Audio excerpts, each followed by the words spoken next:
Hi, ഇന്ന് നമ്മൾ കാണാൻ പോകുന്ന എൻക്ലെക്സ് ടോപ്പിക് എന്ന് പറയുന്ന സോറിയാട്രിക് ആർത്രൈറ്റിസ് ആണ്. ഇതൊരു ക്രോണിക് ഓട്ടോ ഇമ്മ്യൂൺ ഡിസീസ് ആണ്.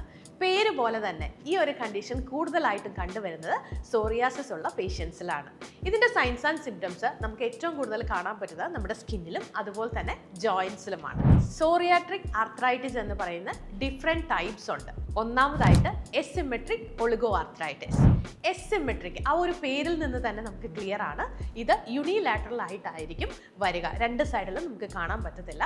അതുപോലെ തന്നെ ബോഡിയിൽ 5 ജോയിൻസിൽ കുറവായിരിക്കും ഈ ഒരു എസിമെട്രിക് ഒളിഗോ ആർത്രൈറ്റിസിൽ അഫക്റ്റഡ് ആവുക. രണ്ടാമത്തെ ടൈപ്പ് എന്ന് പറയുന്ന സിമെട്രിക് പോളി ആർത്രൈറ്റിസ് ആണ്. അതിൻ്റെയും പേരിൽ നിന്ന് തന്നെ നിങ്ങൾക്ക് മനസ്സിലായി കാണും. സിമെട്രിക് എന്ന് പറയുമ്പോൾ രണ്ട് സൈഡിലും ഈ ഒരു ആർത്രൈറ്റിസ് അല്ലെങ്കിൽ ജോയിൻസ് അഫക്റ്റഡ് ആകുന്നു. അതുപോലെ തന്നെ മൾട്ടിപ്പിൾ ജോയിൻസ് അഫക്റ്റഡ് ആയിരിക്കും. മൂന്നാമത്തെ ഒരു ടൈപ്പ് എന്ന് പറയുന്നത് സ്പോണ്ടൈലൈറ്റിസ് ആണ്. സ്പോണ്ടൈലൈറ്റിസിനകത്ത് നമ്മുടെ സ്പൈൻ ഇൻവോൾവ് ആകുകയും സ്റ്റിഫ്നെസ്സും പെയിനും ഒക്കെ വരികയും ചെയ്യുന്നു. അടുത്തതായിട്ട് എന്താണ് ഇതിൻ്റെ ഒരു ജനറൽ സൈൻസ് ആൻഡ് സിംറ്റംസ് എന്ന് നമുക്ക് നോക്കാം. നമ്മൾ ഓൾറെഡി കണ്ടു നമ്മുടെ ജോയിൻസും സ്കിന്നുമാണ് അഫക്റ്റഡ് ആവുക എന്നുള്ളത് അല്ലേ. അതിനോട് ചേർത്ത് വെച്ച് നമുക്കിത് കമ്പയർ ചെയ്യാം. ഒന്നാമതായിട്ട് ജോയിൻറ്റ് പെയിൻ, സ്റ്റിഫ്നെസ്, അതുപോലെ തന്നെ സ്വെല്ലിങ് കാണപ്പെടും. രണ്ടാമതായിട്ട് സ്കിന്നിലെ ലീഷൻസ്, അതുപോലെ തന്നെ സ്കിൻ ഇൻഫെക്ഷൻസ് ഒക്കെ ഉണ്ടാവാനുള്ള സാധ്യതയുണ്ട്. അടുത്തൊരു ഇമ്പോർട്ടൻ്റ് ആയിട്ടുള്ള ഒരു ഫീച്ചറാണ് സോസേജ് ലൈക്ക് സ്വെല്ലിങ്. അതെവിടെയാണ് എന്ന് ചോദിച്ചു കഴിഞ്ഞാൽ ടോസിലും അതുപോലെ തന്നെ ഫിംഗേഴ്സിലും. നെക്സ്റ്റ് ആയിട്ട് ഐ ഇൻഫ്ലമേഷൻ ഉണ്ടാവാനുള്ള സാധ്യതയുണ്ട്. ഇതൊരു കോംപ്ലിക്കേഷൻ ആയിട്ടാണ് നമ്മൾ ഈ ഒരു കേസിൽ കാണുന്നത്. യുവൈറ്റിസ് അല്ലെങ്കിൽ കൺജങ്ക്റ്റിവൈറ്റിസ് ആണ് മെയിൻ ആയിട്ട് കാണുക. അടുത്തതായിട്ട് എങ്ങനെയാണ് ഈ ഒരു കണ്ടീഷൻ ഡയഗ്നോസ് ചെയ്യുന്നത് എന്നുള്ളത് നമുക്ക് നോക്കാം. നമ്മൾ കണ്ടു ഈ ഒരു സൈൻസ് ആൻഡ് സിംറ്റംസിനെ ബേസ് ചെയ്തുള്ള ക്ലിനിക്കൽ എക്സാമിനേഷൻ ആണ് നമ്മൾ ഒന്നാമതായിട്ട് ചെയ്യുക. രണ്ടാമതായിട്ട് ഈ റുമറ്റോയ്ഡ് ആർത്രൈറ്റിസിന് കാണിക്കുന്ന ഏകദേശം ഫീച്ചേഴ്സ് തന്നെയാണ് സോറിയാട്രിക് ആർത്രൈറ്റിസിലും കാണിക്കുക. റുമറ്റോയ്ഡ് ആർത്രൈറ്റിസിൽ നിന്നും ഈ ഒരു കണ്ടീഷനെ ഡിഫറൻഷിയേറ്റ് ചെയ്യാനായിട്ട് നമ്മൾ ചെയ്യുന്ന ഇൻവെസ്റ്റിഗേഷൻ ആണ് റുമറ്റോയ്ഡ് ഫാക്ടറും അതുപോലെ തന്നെ ആൻറ്റി CCP ആൻറ്റിബോഡീസും. ഇത് രണ്ടും ഈ ഒരു കണ്ടീഷനിൽ നെഗറ്റീവ് ആയിരിക്കും. അടുത്തതായിട്ട് നഴ്സിംഗ് മാനേജ്മെന്റ്. ഏറ്റവും ഇമ്പോർട്ടൻ്റ് എന്തായിരിക്കും? നമ്മൾ കണ്ടു പെയിൻ ആൻഡ് സ്വെല്ലിംഗ് ആണ് ഇതിന്റെ സിഗ്നിഫിക്കൻ്റ് ആയിട്ടുള്ള ഒരു ഫീച്ചർ എന്ന് പറയുന്നത്. അപ്പോൾ അതുകൊണ്ട് തന്നെ ഒന്നാമതായിട്ട് വരുന്നത് പെയിൻ മാനേജ്മെന്റ് ആണ്. പെയിൻ മാനേജ്മെന്റിന് NSAIDയും അതുപോലെ തന്നെ കോർട്ടിക്കോസ്റ്റീറോയിഡ്സും DMRDS ആണ് ഉപയോഗിക്കുക. എന്താ DMRDS എന്ന് പറഞ്ഞു കഴിഞ്ഞാൽ അതായത് disease modifying anti rheumatoid drugs ആണ്. ഫോർ എക്സാമ്പിൾ പറയുവാണെങ്കിൽ മെത്തോട്രെക്സൈറ്റ്. രണ്ടാമതായിട്ട് ഇതിനകത്ത് കണ്ടുവരുന്നത് ജോയിന്റ് സ്റ്റിഫ്നെസ് ആണ്. അപ്പോൾ അതിൻ്റെ ഒരു മാനേജ്മെന്റ് ആയിട്ട് നമ്മൾ മൊബിലിറ്റി കൂട്ടാനുള്ള കാര്യങ്ങളാണ്. ജോയിന്റ് പ്രൊട്ടക്ഷൻ ആൻഡ് മൊബിലിറ്റി ആണ് വരിക. അതിനുവേണ്ടി ഫിസിയോതെറാപ്പി നമുക്ക് കൊടുക്കാം, അല്ലെങ്കിൽ ROM എക്സസൈസസ് റെഗുലർ ആയിട്ട് നമുക്ക് ചെയ്യിക്കാം. മൂന്നാമതായിട്ട് സ്കിൻ കെയർ ആണ്.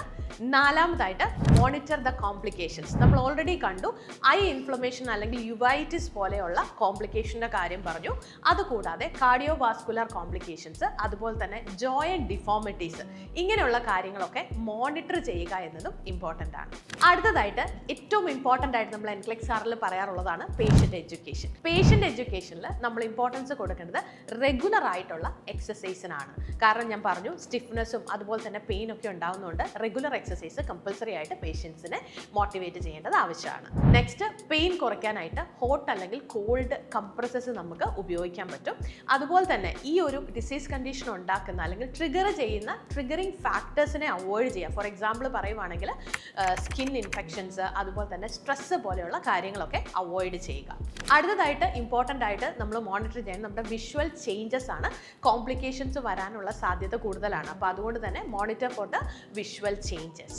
ഏറ്റവും ലാസ്റ്റ്ലി അല്ലെങ്കിൽ ഏറ്റവും ഇമ്പോർട്ടൻ്റ് ആയിട്ടുള്ള അടുത്ത കാര്യം എന്ന് പറയുന്നത് മെഡിക്കേഷൻ അഡ്ഹറൻസ് ആണ്. നമ്മൾ ഓൾറെഡി കണ്ടു ഏതൊക്കെ മെഡിക്കേഷൻസ് ആണ് എന്നുള്ളത്. കോർട്ടിക്കോസ്റ്റെറോയിഡ്സ്, NSAIDs, അതുപോലെ തന്നെ DMRDS, ഇങ്ങനെയുള്ള മെഡിക്കേഷൻസിൻ്റെ പ്രോപ്പർ അഡ്ഹറൻസ് മേക്ക് ഷുവർ ചെയ്യുക എന്നതും ഇമ്പോർട്ടൻ്റ് ആണ്.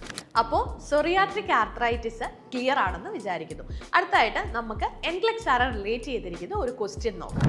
A client with psoriatic arthritis reports sudden eye pain, redness and blurred vision. What is the nurse's priority action? ഒന്നാമത്തെ ഓപ്ഷൻ ഇതാണ്, administer prescribed ibuprofen for pain relief. 2, apply a warm compress and reassess in 30 minutes. മൂന്നാമത്തെ option, notify the health care provider immediately. നാലാമത്തെ option, document the findings and continue to monitor. നിങ്ങൾ ഈ ഒരു 4 ഓപ്ഷൻസും വളരെ ശ്രദ്ധിച്ച് കേട്ട് കാണും. അതിലെ ഓപ്ഷൻ നമ്പർ 3 എന്ന് പറയുന്നതാണ് കറക്റ്റ് ആയിട്ടുള്ള ആൻസർ. കാരണം എന്താണ്, നമ്മൾ ഓൾറെഡി കണ്ടു സോറിയാട്രിക് ആർത്രൈറ്റിസിന്റെ ഏറ്റവും വലിയൊരു കോംപ്ലിക്കേഷൻ ആണ് യുവൈറ്റിസ് എന്ന് പറയുന്നത്. അപ്പോൾ നമ്മൾ കണ്ട ഈ പറയുന്ന റെഡ്നെസ്സും ബ്ലഡ് വിഷനും ഒക്കെ ലീഡ് ചെയ്യുന്നത് ആ യുവൈറ്റിസിലോട്ടാണ്. So that condition needs immediate attention. അപ്പോൾ അതുകൊണ്ട് തന്നെ ഓപ്ഷൻ സി ആണ് ആൻസർ ആയിട്ട് വരിക. സോ സോറിയാട്രിക് ആർത്രൈറ്റിസ് എന്ന് പറയുന്ന കണ്ടീഷൻ ക്ലിയർ ആണെന്ന് വിചാരിക്കുന്നു. മറ്റൊരു NCLEX RN ടോപ്പിക്കുമായിട്ട് നമുക്ക് വീണ്ടും കാണാം. Thank you. Needus Academy, India's #1 language academy.